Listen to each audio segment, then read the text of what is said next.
তো এই গাড়িটা এখন জানতে পারছি যে আনোয়ার আলী এমপি মানে ঝিনাইদহ আসনের। হ্যাঁ, তো উনি তো ধরেন রাকেশ হচ্ছে বেলাল সাহেব, আমরা জানছি বেলাল সাহেবের গাড়ি। তো এখন কাগজপত্র মানে পুলিশের ভাইরা এসে কাগজপত্র বের করে এখন জানতে পারছে আনোয়ার আলী এমপি উনি ঝিনাইদহ আসনের। এখন তো আমাদের এই শোনার পরে তো একটু ভয় কাজ করছে যে গাড়িটা রাখা এইভাবে রাখা ঠিক হয়নি। হ্যাঁ, এখন জানতে পারছি, হয়তো আগে জানলে তো গাড়ি তো এইভাবে রাখতাম না আমরা। ভয় ভিতরে যে এটাই যে পুলিশ এসে বিভিন্ন রকম শুনানি করছে, এখন আমাদের নাম টাম সব লিখে নিয়ে গেছে। না না, আমি জানিনি, এটা হয়তো যারা আনছে তারা তো জানতে পারে। মানে আমি তো দারোয়ান ভাই এখানকার এই যে গেটের, কারণ আমাদের তো যারা ভাড়া নেয় তাদের গাড়ি আসলে আমাদের রাখাই লাগে। যমুনা ইলেকট্রনিক্স ঈদে ডাবল খুশি অফার সিজন 3, যে কোনো পণ্য কিনলেই পাচ্ছেন নিশ্চিত ঈদ উপহার। তাদের মেহমানের গাড়ি আছে, নিজস্ব গাড়িও অনেক সময় আসে, আমাদের রাখা লাগে, আমরা সেইভাবে রাখছি। তবু এখানে আছে ইমরান ভাই আছে, দায়িত্বে আছে এখানে যে অফিসের দায়িত্বে। এই অফিসটা 4 তলায় আর 2 তলায় 2টা ইউনিট নেওয়া আছে এই সাইডে। ওই যে LGD এই যে টোবাকো কোম্পানি, এখানে 4 তলা 2 তলা আছে, আর এই দিকে আছে হচ্ছে আরও 5টা ইউনিট নেওয়া। বেলাল সাহেবের সঙ্গে পুলিশ ভাইরা তো যোগাযোগ করার চেষ্টা করেছে, কিন্তু কথা বলতে পারিনি। আর ওনার সঙ্গে তো আমি তো আর কথা বলিনি, ম্যানেজার স্যার হয়তো কথা বলে, আমি তো ওনাদের নাম্বার তো আমি রাখিনি, আমার প্রয়োজন হয় না। না, পুলিশের সঙ্গে তো কথাই বলতে পারিনি, পুলিশ ভাইরা এসেও তো কথা বলতে পারেনি। ওনার তো এখন তো মানে দেখাচ্ছে ওনার তো খুঁজে আর পাওয়া যাচ্ছে না। উনি তো এখন হয়তো কোথাও আছে, কি কুষ্টায় আছে, কি কুষ্টার বাইরে আছে, এটা তো বলতে পারছেন। আমি হচ্ছে জেনুইন লিভ টোবাকোতে চাকরি করি, 3 মাস আগে আসছি এখানে। আসার পরেতে আমি প্রথম 1 মাস এই গাড়ি সম্পর্কে জানতাম না। পরবর্তীতে যখন আমাদের আন্ডারগ্রাউন্ডে অন্য গাড়ি ঢুকতো তখন জানতে পারছি ওই গাড়িটাও নাকি আমাদের এইখান কোম্পানির মানে যারা স্যার আছে তাদের কারো একজনের। ওটা ঢাকায় থাকে সবসময়, তো ওইগুলো কখনো জিজ্ঞেস করা হয়নি।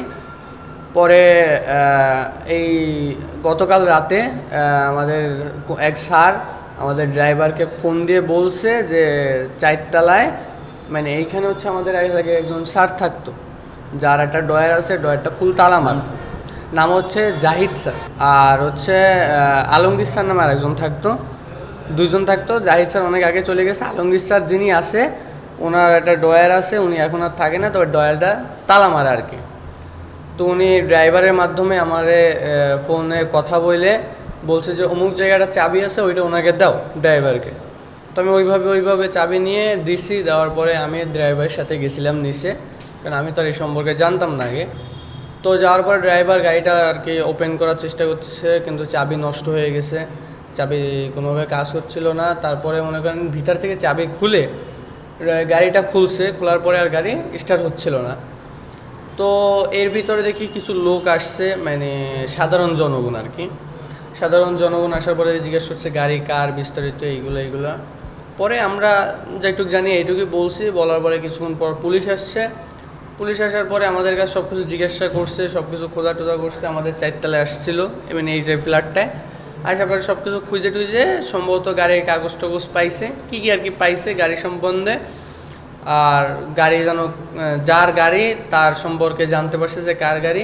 মানে ওই যে ফেসবুকে কি একটা পোস্ট আসছে যে ওনারা ওই সময় গতকালকে রাত্রে বলছিল যে এটা নাকি অমুকের গাড়ি, কি যেন যে আর কি মারা গেছে এরকম কারো গাড়ি।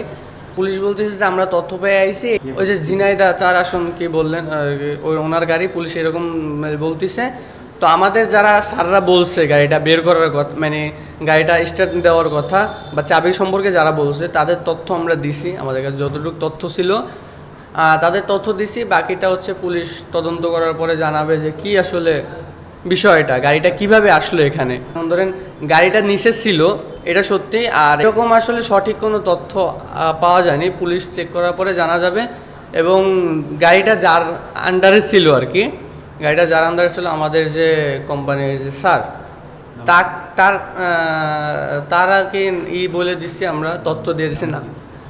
এখন আমাদের তো বের করতে বলছে আলমগীর স্যার, বাকিটা হচ্ছে মনে করেন যে আমি আসলে কিভাবে কি এই স্যার আর জানি না। আলমগীর স্যার শুধু চাবি দেওয়ার কথা বলছে, যে অমুক জায়গায় একটা চাবি আছে। হ্যাঁ, গতকালের রাতে। ওই ধরনের তথ্য পাই নাই তো, যেহেতু আমরা যে কালকে গেছিলাম বা অ্যাপার্টমেন্টের মালিক পক্ষ কোনো কিছু ইয়ে দিতে পারে নাই। হ্যাঁ, সেক্ষেত্রে আমরা হচ্ছে যে গাড়িটির পরিচিত মালিকানা যাচাই সাপেক্ষে আর গাড়িটির নিরাপদ হেফাজতে রাখা সাপেক্ষে আমরা থানায় বেরোতানে রাখলাম আর কি। হ্যাঁ, পরবর্তীতে যদি কোনো দাবিদার থাকে আমরা সেভাবে আইনগত ব্যবস্থা গ্রহণ করবো আর কি।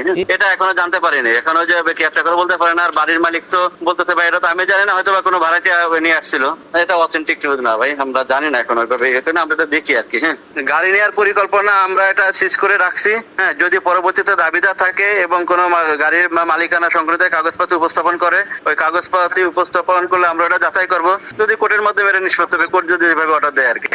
এটা বলতে পারতেছে না, না না এই তথ্যটা পাইনি। ওইখানে একটা স্লিপ ছিল, এটা গাড়িতে একটা সার্ভিসিং একটা স্লিপে পাওয়া গেছে, সেখানে এমপি আনোয়ারুল আজিম ওনার নাম লেখা আছে আর কি, এটা স্লিপে সার্ভিসিং এর স্লিপ আর কি। স্টিকার আছে তো গাড়িতেই আছে, আর ওই যে ভিতরে হচ্ছে যে একটা স্লিপ ছিল সার্ভিসিং এর, ওই সার্ভিসিং এ লেখা আছে এমপি আনাদের। হ্যাঁ।